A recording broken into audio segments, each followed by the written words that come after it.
भाजपा के दिलीप घोष का कहना है कि वहाँ की जो किसानों की जमीन थी, टीएमसी के गुंडों ने उसे हथिया लिया। जिस तरह से आरजीकर का बड़ा विरोध प्रदर्शन हुआ, वैसे वहाँ पे भी बहुत जल्दी देखने को मिलेगा।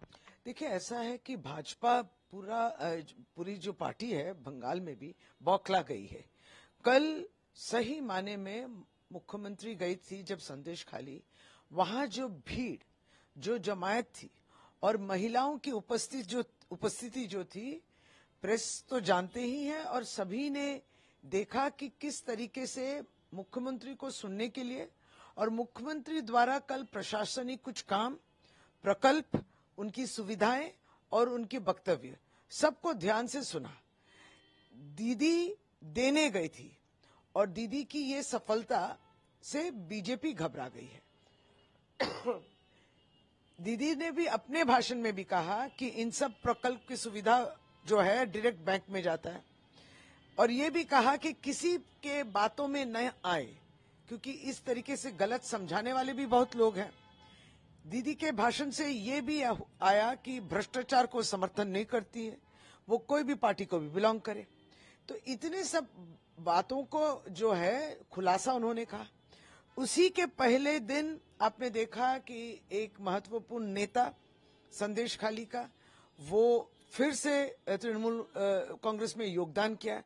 बीजेपी स्वाभाविक है कि घबरा गई।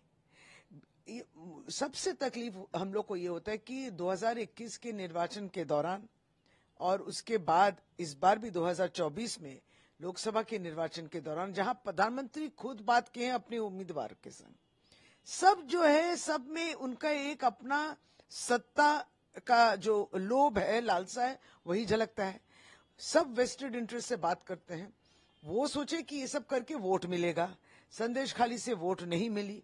बशीरहाट के लोकसभा केंद्र में भी बड़ी धूमधाम से लोकसभा में हमारे प्रार्थी जो उम्मीदवार जीता, उसके बाद रबियुल भी जीता, क्योंकि बाई इलेक्शन वही वगैरह। तो यही कहना है कि कहीं ना कहीं जो है भाजपा गणतंत्र की जवाब या थप्पड़ खाने के बाद भी फिर से वही घिनौनी खेल, अर्थात झूठा बोलो, झूठा फैलाओ। और कभी भी हम लोग ये नहीं कहेंगे, क्योंकि जो जमीन हड़पने वाली जो आरोप है, उसमें भी एक जन गिरफ्तार होना, ये सब तो तृणमूल कांग्रेस तो सब तरीके से जो है सब परीक्षा में खरा उतरा है। तो भाजपा के लिए अब कोई जगह नहीं है, ये सब बहाने बनाना है, क्योंकि उनको अपनी पार्टी को तो जो है जितना भी हो पकड़ के उसको सामने पेश करना है। तो हर हजारों कोशिश के बावजूद लोगों की समस्या सारा भारतवर्ष में ही समझिए, बंगाल में भी और संदेश खाली में भी, भारतवर्ष की जो सरकार है, भाजपा की सरकार, कोई भी समस्या का समाधान नहीं करती। और दीदी इन समस्याओं में जो है एक सोल्यूशन लेके दीदी पहुंचती है। फर्क तो है ही। 3 बार ममता बनर्जी को बंगाल की जनता ने चुना है, 3 बार चुना है। आप कभी भी बंगाल की इस राय को, मनुष्य लोगों की इस राय को नकार सकते हैं? नहीं कर सकते। भाजपा नहीं एक्सेप्ट करती, वो उनकी बात है। अब बात अगर संदेश खाली की करें तो सीएम के बाद इसे किस तरह से देखेंगे? फिर से हमने कहा कि एक तो बीजेपी के अंदर ही लड़ाई है। सभापति बोलिए, विरोधी दल के नेता बोलिए, फिर पूर्व सभापति जो हैं, सभी के अलग अलग टिप्पणी आप सुनेंगे।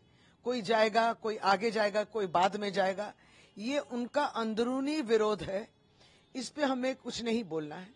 लेकिन अगर कोई ये सोचे कि ममता दीदी कल पहुंच के रेस में इतनी आगे बढ़ गई है, तो कहीं ना कहीं हमें भी कुछ करना है, कुछ राजनीतिक अपना जो ग्राउंड है, जो खो गया है, जो जमीन खो गई है, अगर उसको बचाने की वो कोशिश कर रहे हैं, या अपने वहां कार्यकर्ता जितने भी हैं, बच्चे गिने चुने जो हैं, फिर उनको जो है एक उत्साहित करने की कोशिश, लेकिन हो सकती है इस वजह से जा रहे हैं।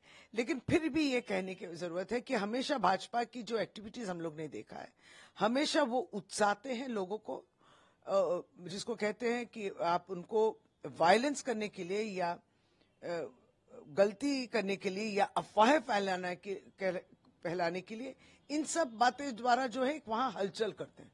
लॉ एंड ऑर्डर में अगर कुछ डिस्टर्बेंस हो, इस बार पुलिस तो नहीं छोड़ने वाली।